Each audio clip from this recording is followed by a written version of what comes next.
स्वामी सर्वानंद जी महाराज कहते थे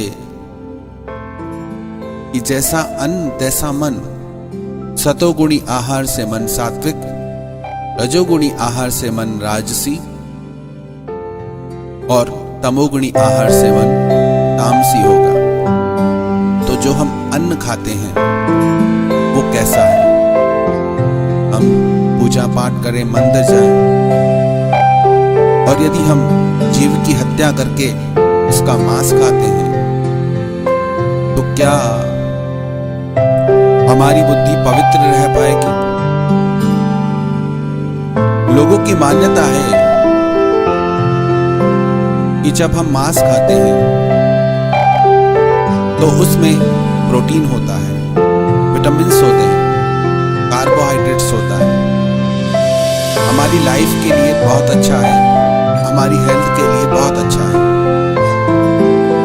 आप कभी सोचें, यदि कोई आपको आपके गले में रस्सी बांध के एक जगह बांध दे और आपको पता हो कि 7 दिन के बाद मुझे काटा जाएगा, मुझे मारा जाएगा, तो आपके अंदर कौन सी भावनाएं आएंगी? नफरत की, दर्द की, तकलीफ की। और यही आप पशु के साथ करते हैं। जब वो पशु बंधा रहता है तो उसमें कौन सी भावना रहती है? पीड़ा की, दर्द की। जो लोग घर में पेट पालते हैं, पशु पालते हैं, उन्हें पता होता है कि जिस पशु को वो पालते हैं उसे गुस्सा भी आता है, उसे प्यार भी आता है, वो रूठता भी है, वो मानता भी है। तो उसमें सारी भावनाएं मौजूद हैं जैसे हम में हैं, बस वो बोल नहीं सकता। तो जब आपने एक पशु को मारा तो उसके अंदर जो एनर्जी थी, जो दर्द था, जो नफरत थी, आप एक डेड एनर्जी से अपनी लाइफ की एनर्जी चाहते हैं। It is not possible. आपने कभी सोचा, जब कोई आपके घर में मर जाता है, डेड बॉडी होती है, तो जब तक वो डेड बॉडी घर में होती है आप खाना तक नहीं बनाते। उसके फ्यूनरल के बाद घर आके पहले अपने हाथ धोते हैं, स्नान करते हैं, अपने किचन को पवित्र करते हैं, उसको धोते हैं, घर को धोते हैं, उसके बाद आप खाना बनाते हैं। ऐसा क्यों? क्योंकि उस व्यक्ति ने मरते समय बहुत दर्द सहा है, वो दर्द की एनर्जी घर में है। तो जब एक डेड बॉडी के रहते हम घर में खाना नहीं बना सकते तो एक डेड बॉडी का खाना कैसे बन सकता है? और वो हमारी लाइफ में क्या लेके आएगा? 3 तरह से खाना बनता है। एक हमारे घर में बनता है, मां के हाथ का, पत्नी के हाथ का। एक हम रेस्टोरेंट में बाहर जाके खाते हैं, और एक मंदिर में, लंगर में जो हम प्रसाद पाते हैं। अब तीनों में क्या फर्क है? जो घर में बनता है उसमें मां की ममता जुड़ी रहती है, उनके भाव जुड़े रहते हैं। जो हम रेस्टोरेंट में जाके, बाहर जाके खाते हैं, उसमें उनकी क्या भावनाएं रहती है? ग्रीड की भावनाएं रहती हैं कि आप खाओ, हम कमाएं। आपसे धन कमाने की भावना उनमें रहती है। तो जो लोग ज्यादा बाहर खाते हैं उनमें धन के प्रति आसक्ति बढ़ जाती है।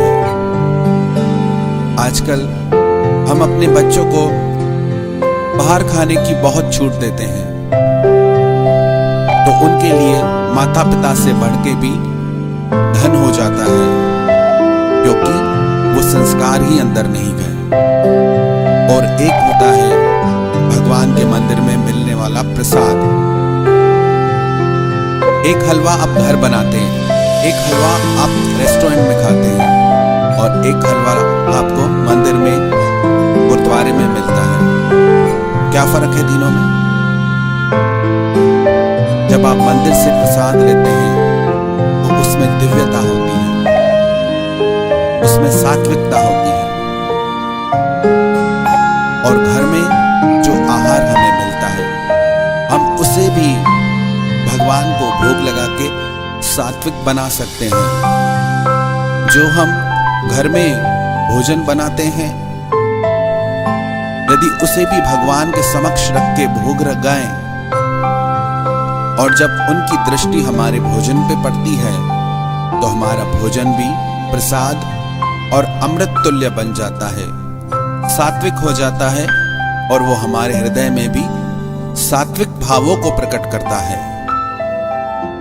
हम भोग इसलिए नहीं लगाते भगवान को कि उन्हें भूख लगती है, उन्हें जरूरत है, नहीं, हमें जरूरत है उन सात्विक भावों की।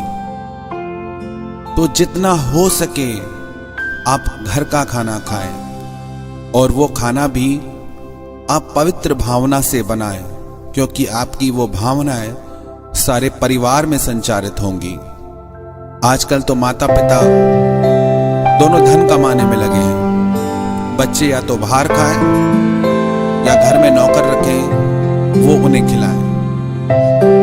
जो बच्चे ऐसा खाना खाएंगे वो आपकी कभी वैल्यू नहीं करेंगे, कभी कदर नहीं करेंगे। इसलिए जितना हो सके घर पे भोजन बनाएं और अपने बच्चों को अपनी ममता से, अपने प्रेम से वो भोजन खिलाएं। जो व्यक्ति मांस मछली का आहार करते हैं, मांस मछली राक्षसों का आहार है, पशुओं का आहार है, मनुष्यों का नहीं। यदि मनुष्य मांस मछली का सेवन करता है तो उसकी बुद्धि राक्षसों और पशुओं जैसी होने लगती है, उसका व्यवहार भी राक्षसों जैसा होने लगता है। लगते मनुष्य से हैं, दिखते मनुष्य से हैं, और उनके कर्म पशुतुल्य हो जाते हैं। जब आप मांस मछली खाते हैं तो उस पशु की हत्या में आप भी उतने जिम्मेदार हैं जिसने उस पशु को मारा है जितना वो जिम्मेदार है। मांस खाने वाला, मांस खिलाने वाला, मांस काटने वाला, उसको बनाने वाला, वो सब उतने ही जिम्मेदार हैं। सब बराबर उस पाप के भागी हैं। कई लोग कहते हैं कि यदि हम मांस खाना छोड़ भी दें तो क्या पशु मरना बंद हो जाएंगे? यदि पशु मरना बंद न भी हुए तो उस हत्या से तुम बच जाओगे, पाप से तुम छूट जाओगे। कभी भी उस डेड एनर्जी से आपको लाइफ की एनर्जी नहीं मिलने वाली। आप कितनी ही साइंटिफिक बातें करें हैं, कितनी ही बड़ी बातें करें कि प्रोटीन विटामिन हमें मिलता है, उसके साथ जो आपको भावनाएं मिलती हैं,